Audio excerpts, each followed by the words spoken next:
Hi, I'm Tsahi Levent-Levi of Blog Geek Me, and we're in the last session of what to look for in a live video platform. I'm going to use this session as a summary of what we've went throughout all of the other sessions, with a focus on the things that you need to check when you select a platform.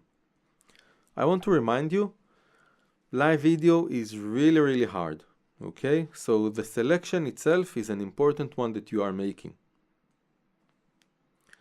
The purpose of it all is to make sure that the platform that you choose is suitable for your needs. Not all of these platforms are the same, they target different types of customers. Make sure that the platform you choose is suitable for your needs. Something that I didn't mention throughout the sessions.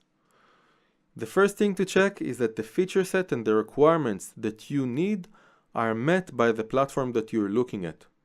If they are not, it means that you will either need to develop these on your own on top of that platform, and in the worst case, you won't even be able to use that platform at all. Okay? So do this match early on in the selection process.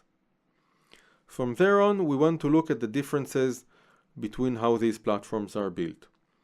We've looked at handling of network errors. You can reduce bitrate, conceal, increase resiliency. Because networks are dynamic and different and you're not in control, you need to look at these live video platforms and what they offer you in this area.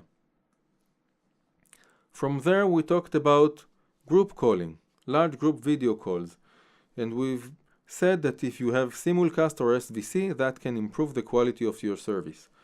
So if you need group video calls, look at the platforms that offer you simulcast and or SVC support. Later on, we looked at video codecs. What video codecs do you need in your service? What your application will require? And we've said that you need to make sure that these are available in the video platforms that you use. If the platform supports more than a single codec, it gives you more flexibility. You might not need it, but if you do, then search for one that has that. We looked at devices and frameworks. WebRTC browsers that don't support WebRTC, applications of different scenarios, native applications, mobile applications. Okay?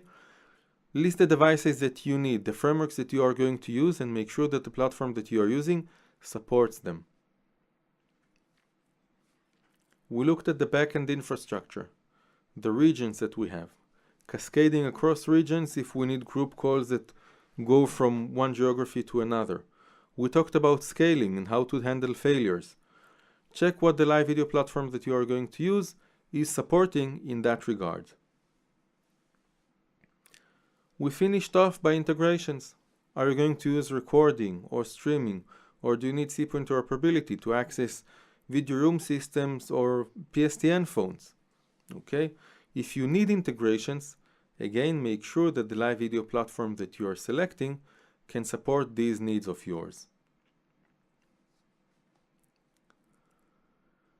So my suggestion to you is to know what to look for in a live video platform.